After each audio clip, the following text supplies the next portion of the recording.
Thank you for joining Wars of the Roses. As we continue with Part 3, Orpheus, from 12 World Teachers, by Manly P. Hall, from the painting by Lord Leighton, Orpheus and Eurydice. Orpheus. According to Iamblichus and Proclus, the Grecian theology was derived from the teachings of Orpheus. From Orpheus, the doctrine descended to Pythagoras, and from Pythagoras to Plato. These three men together were the founders and disseminators of the secret doctrine which had been brought from Asia in the 2nd millennium BC. In the words of Proclus, what Orpheus delivered mystically through arcane narrations, this Pythagoras learned when he celebrated orgies in the Thracian Libethra, being initiated by Aglaophimus in the mystic wisdom which Orpheus derived from his mother Calliope in the mountain Pangaeus. Some writers have attempted to maintain that Orpheus was a fabulous person belonging to an early cycle of solar myths. Yet it is incredible that a great system of philosophy which bound together into a brotherhood of initiates many of the most learned of the classical world could have been conceived and perfected by an imaginary person. It is far more probable that Orpheus was a deified hero, a priest, magician, and philosopher whose extraordinary exploit won him undying fame. In time, he came to be identified with all mystical learning until at last a mythology sprang up about him, obscuring the historical elements of his life and resulting in a confused tradition of frequently inconsistent accounts. In his introduction to the mystical hymns of Orpheus, Thomas Taylor, the distinguished classical scholar, enumerates 5 men who bore the name Orpheus. These men, living at widely different times and experiencing a variety of circumstances, came in the end to be confused, so that the exploits of one are attributed to the others. The first Orpheus was a Thracian who lived between the 12th and 14th centuries BC. The second was an Arcadian, the third was of Odrysius, the fourth a man of Crotona, and the fifth was correctly named Camarineus, a poet. If the lives of these various persons were finally combined to form one poetic legend, it becomes easy to understand the conflicting accounts of the birth, life, and death of the hero. The several histories of the death of Orpheus, for example, may well relate to the circumstances surrounding the decease of each of the 5 poets who bore the sacred name. It is impossible to discover with certainty the date of the first Orpheus. It is generally agreed, however, that he lived before the fall of Troy and was the original priest initiate, the most worthy and enlightened of the 5. There is considerable dispute as to the exact time of the exodus of the Jews from Egypt. Moses, as the leader of the migration, lived about 1200 BC according to one calculation, and about 1400 BC according to another. It has been stated that the first Orpheus was a contemporary of Moses. It is certainly true from all accounts that Orpheus lived before the Trojan War. Troy fell in 1184 BC. Edward Scherer, in the Great Initiates, writes of Orpheus. He was contemporary with Moses 5 centuries before Homer and 13 centuries before Christ. The homeland of the great bard was Thrace, a wild, heavily forested and rugged country sacred to the gods. In the furthermost recesses of this land were ancient temples of the father divinities of the Greeks. Here, aged and bent, Cronus had his altars. Here stood prehistoric stones to Uranus, father of all the heavens, and here also were shrines to Pater Zeus, and in forest glens the altars of the nymphs. A strange and weird country was that land where dwelt the hardy Thracians, tending their flocks and foraging the countryside. Faber d'Olivet, a profound scholar in early language and etymology, wrote that the word Thracia was derived from the Phoenician word rakiwa, which meant the ethereal space or the firmament. The name Thrace had a mystical meaning for the poets and initiates of Greece, such as Pindar, Aeschylus, and Plato. It signified to them the land of pure doctrine and the sacred poetry proceeding therefrom. Philosophically, it pointed to an intellectual region, the sum total of the doctrines and traditions which state that the universe proceeds from a divine intelligence. See Orpheus by Scherer. From this, it is apparent that the Greeks intended to convey the idea that Orpheus was born in a divine world, that his home was the heavenly estate, that he partook from birth of the sacred wisdom. In simpler words, he was an initiate, one of that order of seers whose home is heaven and who wander but a little while as exiles in this mortal sphere. It is generally written that Orpheus was the son of the god Apollo and Calliope the muse of sweet harmonies. Of course, this statement must be taken as allegorical. Apollo, as the Holy Spirit and light, is the father of truth and wisdom, and all the good things in the world. Calliope, as harmony and music, produces the vehicle for incarnation. Thus, truth manifested through music and the arts is Orpheus, revealed wisdom, perfection, made evident through appropriate forms and natures. Oiagros, king of Thrace, is usually given as the mortal father of the bard. What mortal woman is concealed under the name Calliope will likely never be known. She was probably a Thracian queen, and Orpheus was born of celestial and terrestrial powers. Such an interpretation of the story is consistent with the known practices of the Greek fableists. It was openly declared that Pythagoras was the son of Apollo, that he was born of an immaculate conception after being conceived by a Holy Spirit. Pythagoras thus reflects the glory of his master Orpheus and is accorded a similar divine origin. The mother of Orpheus was evidently a very talented woman, and like the mother of Confucius, the great sage of China devoted her life to instructing and perfecting her son in the gentle arts of music, poetry, and song. The fable explicitly states that Orpheus learned music from his mother. His proficiency became so great that his father gave him a lyre with 7 strings to play upon. This instrument is the special symbol of the Orphic cult. It represents the universe, nature, and the soul of man. Having received the rudiments of education from his mother, Orpheus is said by some authorities, see Suidas, to have become a disciple of Linus, a man of great knowledge who instructed the youth in the secrets of theology. Orpheus spent his days in the mountains. The wooded highlands of Thrace echoed with the music of his lyre. Not only men did he charm with his song, but all nature succumbed to the magic of his spell. The trees stilled the rustle of their leaves, the birds gathered silently on overshadowing boughs, animals came from their lairs, and even the fish in the pools gathered close to the verdant banks, listening to the magic of his song. Thus it came about that Orpheus received the title Sweet Singer, and it was reported of him that even the stony heart of the rock was softened by his blessed harmonies. In distant glens, midst the shadows of gnarled oaks, dwelt also the Bacchae, priestesses of bull-horned Dionysus, Bacchus. The Bacchae were a strange, fierce tribe. Their eerie cries resounded through the somber glens of Mount Caucaeon. The soft music of the Orphic lyre gentled the frenzy of the Bacchae and their strange company of naiads and satyrs. From their oak groves came these frantic bands. As they approached Orpheus, their cries subsided. Caught in the spell of his divine harmonies, these disciples of ivy-crowned Zagreus fell enraptured at the feet of Orpheus, proclaiming him the master singer of the world.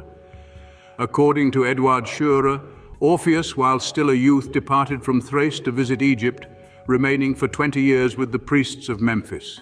Here he was initiated, receiving the name Arthur or Orpheus.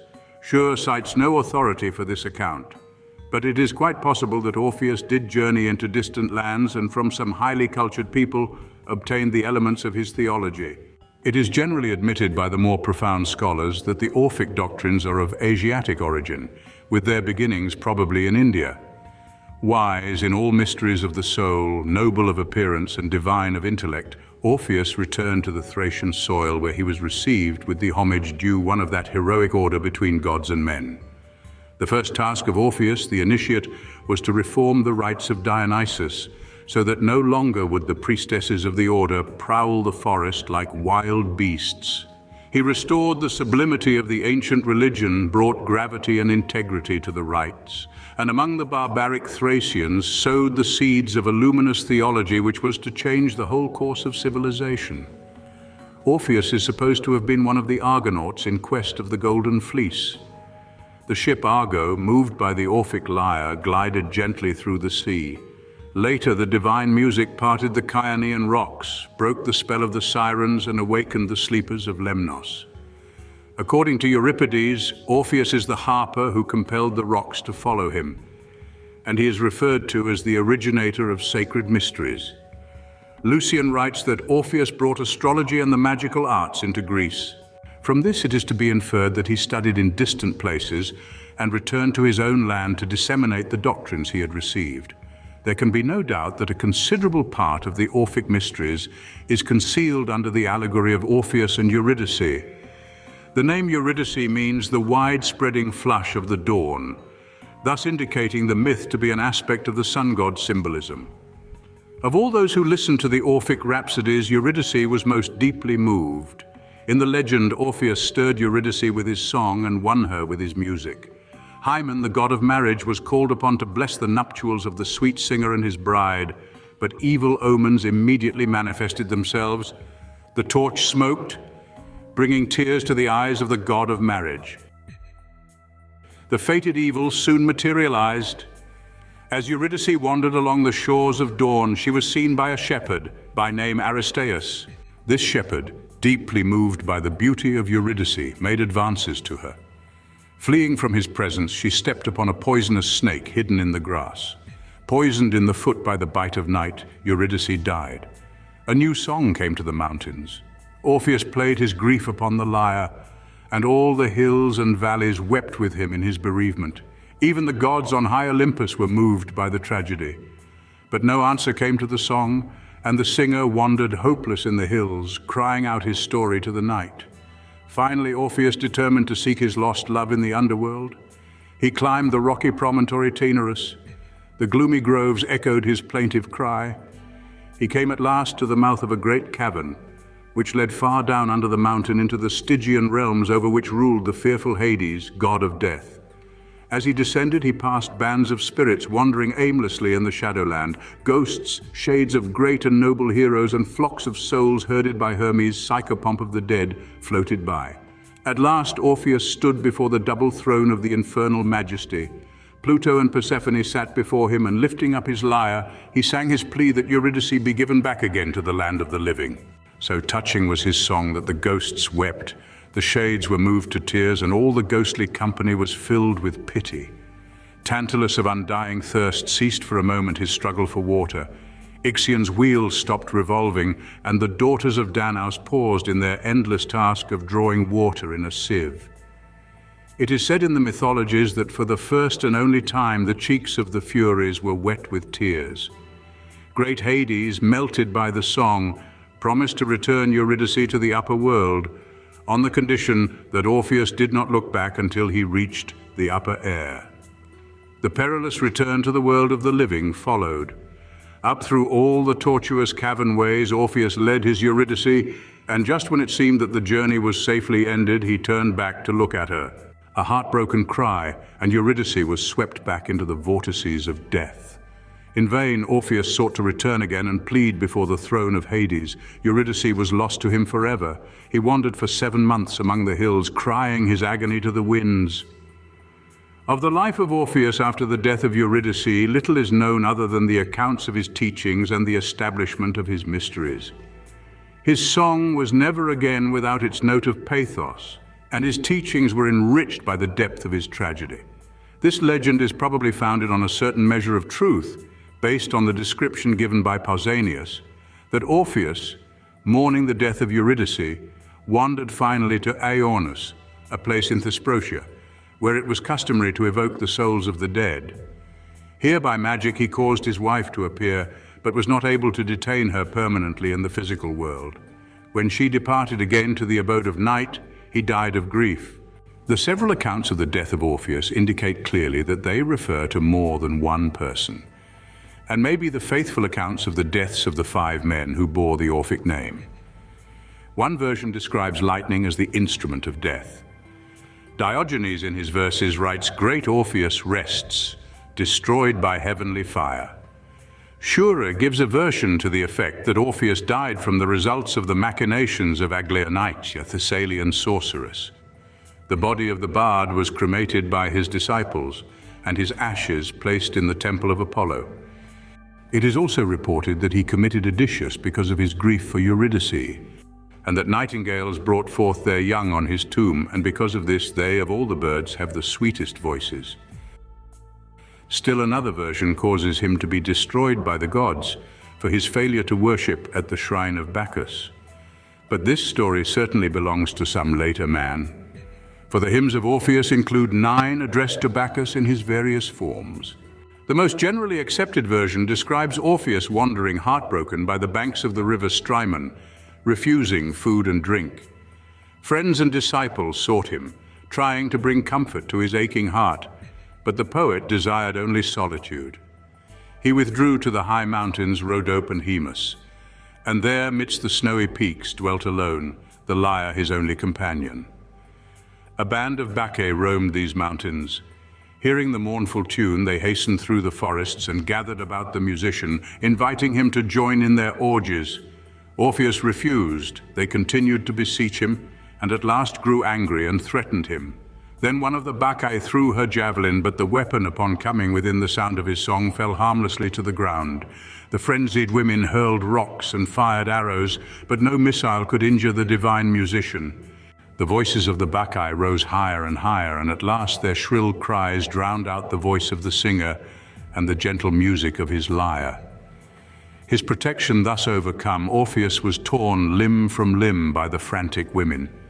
They carried his body and lyre to the river Hebrus, and as the mortal remains of the great poet floated slowly down the stream, the murmur of his lyre could still be heard plaintively singing. The last words of Orpheus were, "Eurydice, Eurydice," and the 7 strings of his lyre echoed the sound as they snapped asunder and were silent forever. It is believed that he was in his 63rd year when he died. In the 10th book of Plato's Republic, there is the vision of Herus Pamphilius. Here, the soul of Orpheus, being destined by the law of transmigration to descend into another mortal body, chose to be reborn a swan rather than to be born again of woman, because of his tragedy at the hands of the Bacchae. The teachings of Orpheus. In his introduction to mythical hymns of Orpheus, Thomas Taylor writes, "Orpheus, as Proclus well observes, availing himself of the license of fables, manifests everything prior to heaven by names, as far as to the first cause. He also denominates the ineffable, who transcends the intelligible unity's time." And this according to a wonderful analogy indicating the generation, that is the ineffable evolution into light of all things, from the immense principle of all. According to Orpheus, all existence is suspended from one immeasurable good, the sovereign principle. The cause of all things, denominated the One, is also the good and the first. The good because it is the source, the manifestation of the virtues. The first because it is the summit of all natures, anterior to both the gods and nature. The Orphic concept of God is one of the noblest ever conceived by the human reason. Deity is no longer a person or an anthropomorphic entity abiding in some imperial sphere, administering despotic powers over mundane affairs. God is revealed as an eternally abiding good, an ever-flowing fountain of truth and law, omnipotent unity, omniscient reality. In this interpretation, deity is not a being, but the source of beings, not light, but the source of light, not mind, but the source of mind, the hidden origin of all revealed things. Orpheus propitiated that which subsists upon itself with hymns of praise and suitable rites, but at no time was the One the object of unthinking devotion or irrational sacrifice. From the immeasurable effulgence emerged by procession a splendid triad of supernal qualities. This triad consists of being, life, and intellect, and is termed the intelligible triad. Being is most proximate to the One, and is the first manifested virtue of that which is eternal. Life occupies the second place and is prior to intellect. The lowest place is reserved for intellect because it is the least indispensable of the qualities. Being, life, and intellect are the first gods after the One. They abide together in indivisible unity and are properly named the causes of all manifested natures. All forms are rooted in these causes. The universe, with its countless genera of evolving lives, is an emergence by progression from supermundane causes. From the first triad emerge other triads in the following succession. 1. The One. 2. The intelligible order. 3. The intelligible and at the same time intellectual order. 4. Intellectual order. 5. The supermundane order. 6. The liberated order. 7. The mundane order. The first 3 triads, 2, 3, and 4 of the above list, are subjective and causal and self-subsistent. Each of the orders consists of a triad of principles partaking of the qualities of being, life, and intellect. The third hypostatus of the intellectual triad, number 4 in the list above, is the demiurgic intellect, or the creator of the mundane world. It is the demiurge and his progeny, the original titans, the fabricative forces that fashion first the supermundane, then the liberated, and finally the mundane spheres. Therefore, these 3 spheres are all part of the demiurgic nature. It is the demiurge as the second creator whom the ancients knew as Father, and who was worshipped by the uninformed as the true cause of all things. Most of the theologists and theogonists were unaware of the spiritual orders above the demiurge, for which reason they were unable to perceive the true sublimity of the universal plan. The mundane order is the last and lowest of the creative triads. Being, life, and intellect in this plane are called Zeus, Poseidon, and Hades. These mundane deities created in turn by virtue of their own establishment the spirit, soul, end form of the material world. Thus, Zeus is called the airy, watery, and earthy father. Zeus, in his aspect of Hades, projects the physical body of nature. Over this physical body he rules again in his three now physical aspects.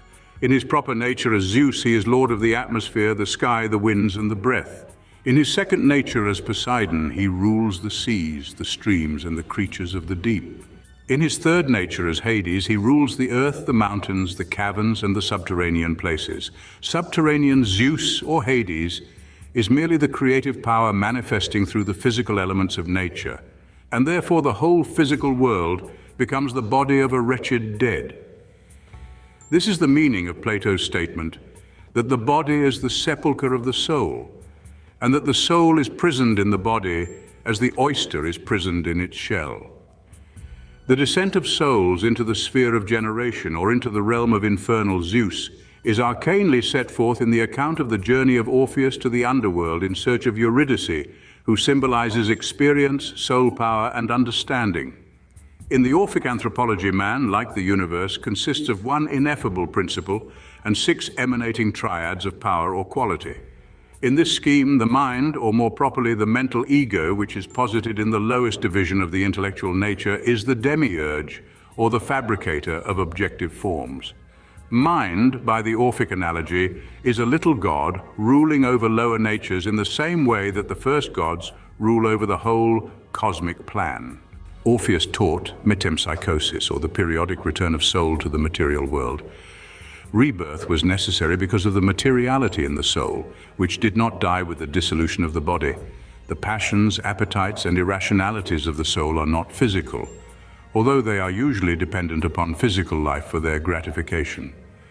The death of the body left the entity with its physical appetites still complete and intense. It was inevitable, therefore, that these appetites should draw the entity back again into physical life. Metempsychosis was the law of recurrent involvement in the spheres of sense, until the sensory impulses were overcome at their source, the appetitive nature. The physical world exercises a gravitational pull on all natures in which worldliness is dominant. Therefore, the establishment of the mysteries. These institutions sought to purify the inner life so that man, overcoming his own animal soul, might at death become a blessed spirit and verge toward the gods, drawn thereto by the godliness in his own being.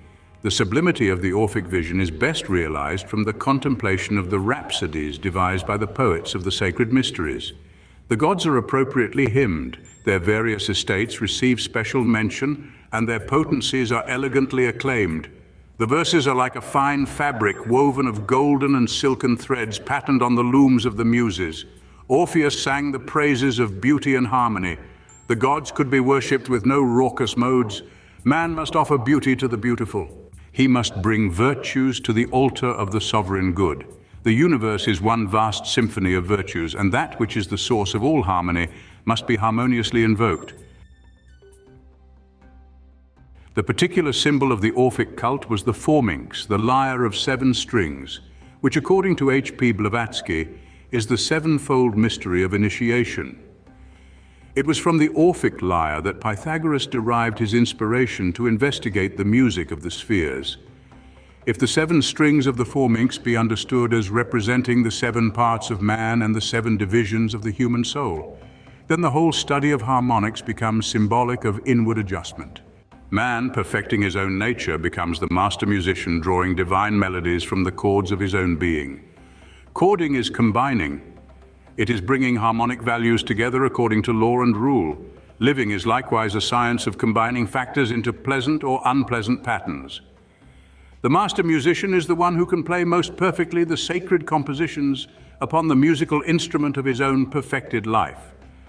After the death of Orpheus, his lyre was suspended in the temple of Apollo, where it remained a great time universally admired. At last there came to the temple Neanthus, the son of Pittacus, who learned of the magical powers of the Orphic lyre and sought to gain possession of it. He bribed one of the priests to substitute a replica for the original instrument and departed from the city with the enchanted lyre concealed under his robes.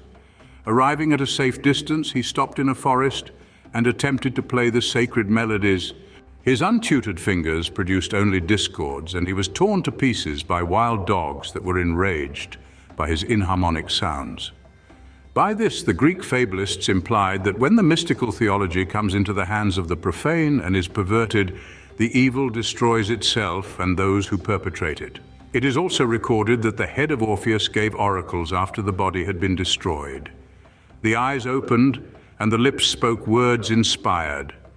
The philosophers explained this legend by saying that Orpheus represents the great doctrine or body of tradition.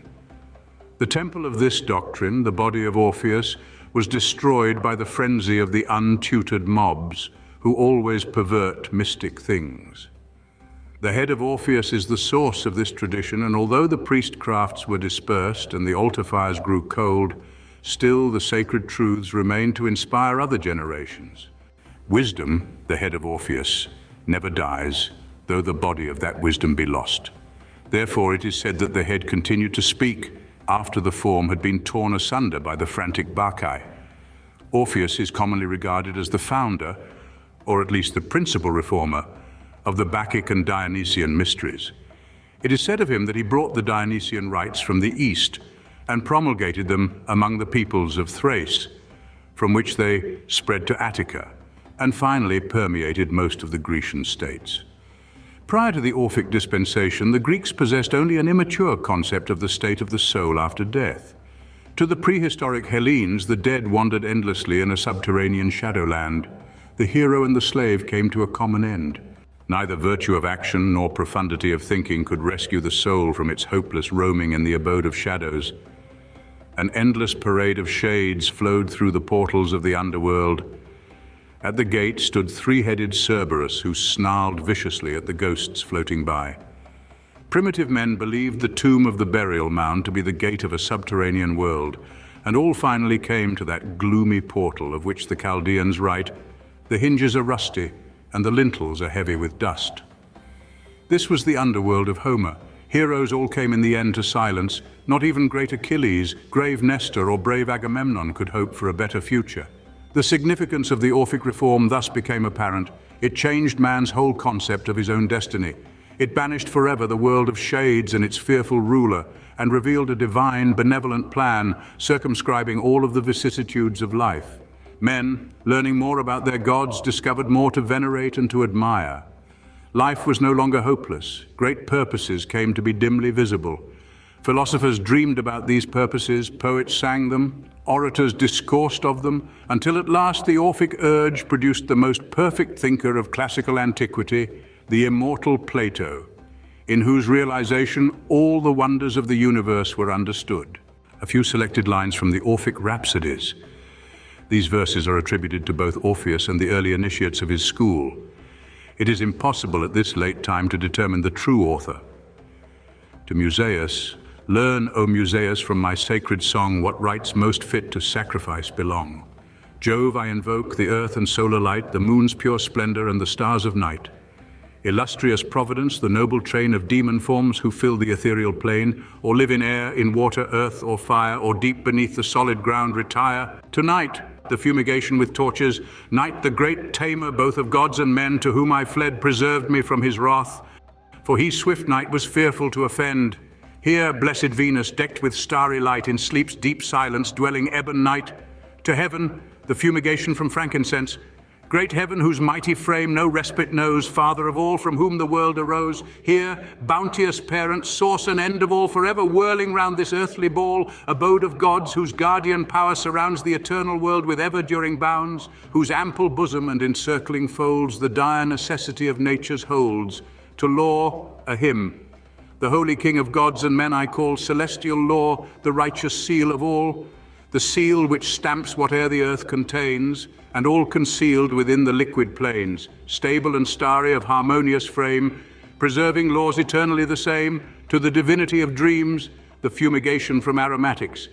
Thee I invoke, blessed power of dreams divine, angel of future fates, swift wings are thine. Great source of oracles to humankind, when stealing soft and whispering to the mind, through sleep's sweet silence and the gloom of night, thy power awakes the intellectual sight. Thank you for watching, and please don't forget to share, like, subscribe, and comment. And if you can, please consider donating to Wars of the Roses. Links to PayPal and Patreon are in the description. Thank you so very much.